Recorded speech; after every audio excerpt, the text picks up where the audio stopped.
Okay, video number 2. So I'm going to kick off right where I left off, where I was showing you this homepage and how it was set up. One thing I mentioned in one of the first videos, or the first video, was about these rows and how they break up the actual sections in the website, and you can make various changes to them, like background, images, etc. Let's say, for instance, this row is actually split up into 2 sections, so 50% over to the left, 50% over to the right. Let's say you wanted to break or create a row that was broken up into thirds. All I'd do is click Add Row, and I'd choose the said layout. So if I wanted to break it up into thirds, I'd click 3 columns, double click that, and it will add 3 columns in, just like this. You can then add individual elements to each of these. So you know, there's this is broken up into 3, so 3 different areas, and in order to delete that, all I need to do is hover over this cross, press the cross, click OK, and it will delete that row. Ta-da! Let's say, for example, you didn't want to show all of this crap that you're seeing all over these editing things. You can actually hide them, so it gives you a better idea of how your site is looking. Simply press hide, and it hides all the row options, etc. So you'll see there's none of that. But if I were to then click it again, it will then add it all back in. So it's just a quick reference guide, really, by just clicking that button. It just hides all that stuff. Other stuff as we move down the page, again, these are just headlines, and these can be changed. These are just text files. This is just an image. All this is stuff that I've already covered, where you can actually just change it. You can add extra elements in. Let's say, for instance, you wanted to change this headline.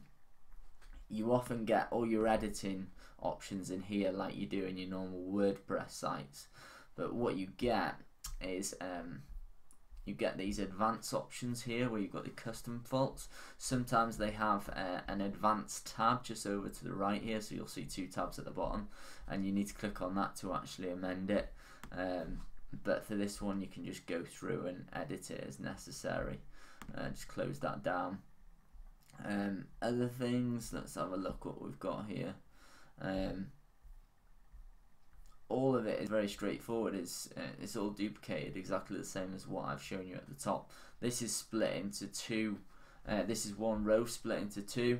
I've put some spaces in here to make it look a bit cleaner and a bit more spacious, so it just looks tidier. This is one image which I've created, and again, this is a headline. These are just text boxes I've created in here. So all I do is go Add Element and type in text block, and then start typing in what I want to put in here. Okay, really, really simple.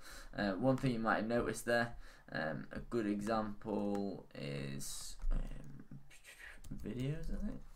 So if I go to video player, no, not that one. Normally you get multiple options here. Oh right, okay, so I've chosen this one, thumbnail and lightbox. You can choose the type of video layout that you want on your actual blog, or on your element, basically, in that particular row. So as you can see, it's all very, very customizable. You can go in and you can change these opt-in boxes to your preference. So let's just say I've selected this opt-in box. You'll see up to the top right here an arrow which will take you back, and you can choose from any one of these opt-in boxes that you like, and maybe it's a particular style which you want to change it to, and then you can fully customize them. But for this, I'm just going to leave it as is, and I'm going to close that down. So that is how to add all those particular elements in. You might be asking yourself, oh, well, how do I change the footer? How do I change the footer color? If I go into color scheme settings, I click that, and I go to page color settings, and we'll see footer color options, and there's also other options in here which you can explore. You can see that I've set the color by taking the code for this color. Every color you select in here will have a set code, and I use this little tool up here. I think it's called Colorzilla or something. I can't remember the name of it, but basically, yeah, you can go on anything on a page. Let's do an example. and I could go here and I could select this color, and it will tell me the color right here, which is this code here, which is exactly the same as what you've got there. Voila. You can play about with link colors, hover colors, all sorts of options in here for you to play with if you're interested. You can see I've got a menu down here, I've got disclaimers, all that good stuff. A few other things to take note of. In page settings, you have other scripts. So if anyone ever asks you to add another a piece of code onto your landing page, all you need to do is go add new, and you'd add it into the header. If it says add it into the header, you just simply paste the code in here. Things like Facebook pixels you could add into here if you wanted to target people who haven't opted in yet. You could create a custom audience for that. I've explained that in another tutorial on the channel. If someone asks you to put it in the body, you'd select body. If they ask you to put it in the footer, you select footer, and then you just paste it in there.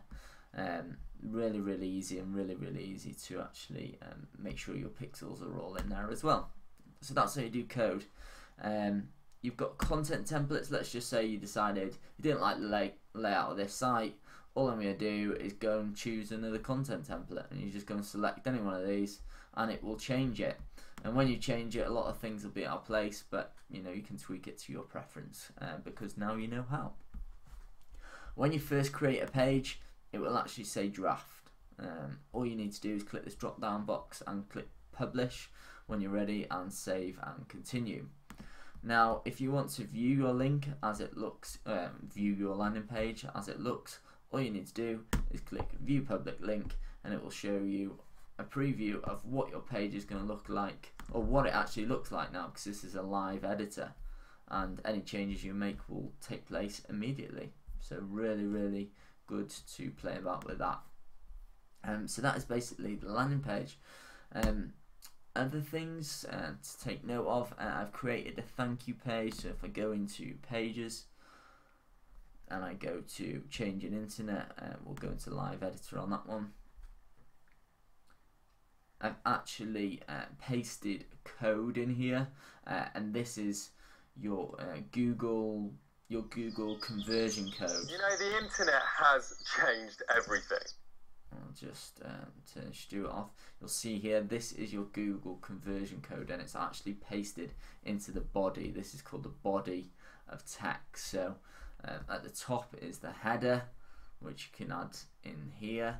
But if you want to add it into the body through this way, you can do that as well, just by doing this. Or you could move this code into page settings, the script, and add it into the body here, which is also a good idea.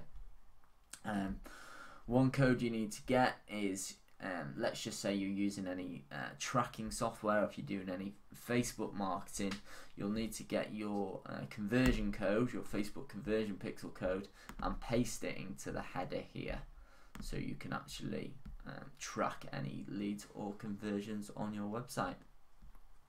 This button here, this will appear after 427 seconds.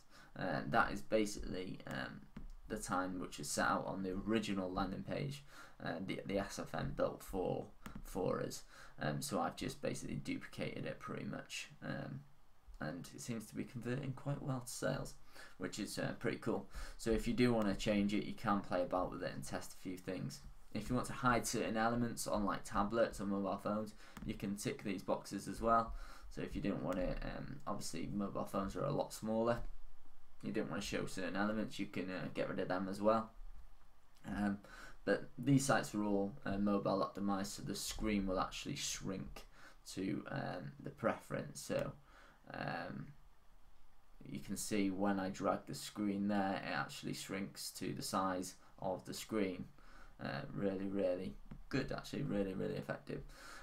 So this is your thank you page, and this actually links to a checkout, so people can submit an application to join the SFM.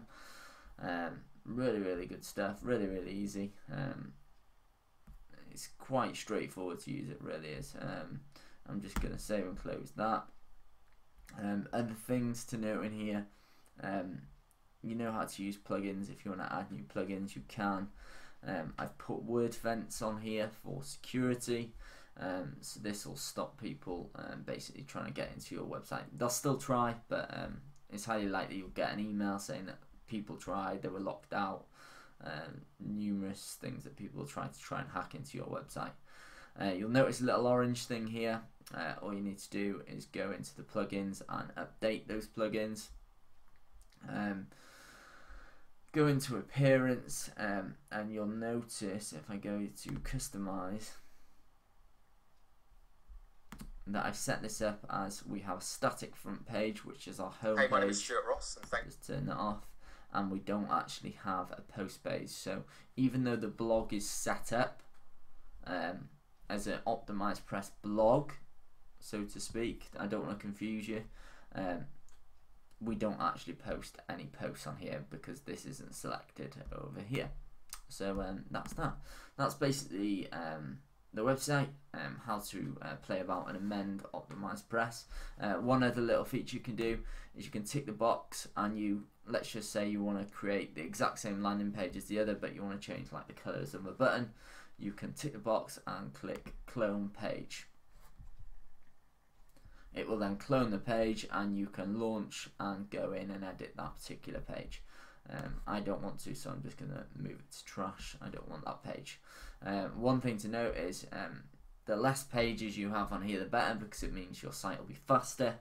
A lot of people just build pages for sake, so only build pages if you actually want to use them and they're absolutely necessary. And don't leave lots and lots of pages on there, because it'll just slow your site down. The smaller your site, the faster it will load. Just go and delete that. So that is how to use Optimizepress, how to redo your website if you want to. And yeah, I hope the video has been useful, and let me know if you've got any questions or any issues, and I'll do my best to help you out. Alright, I'll catch you soon. Bye bye.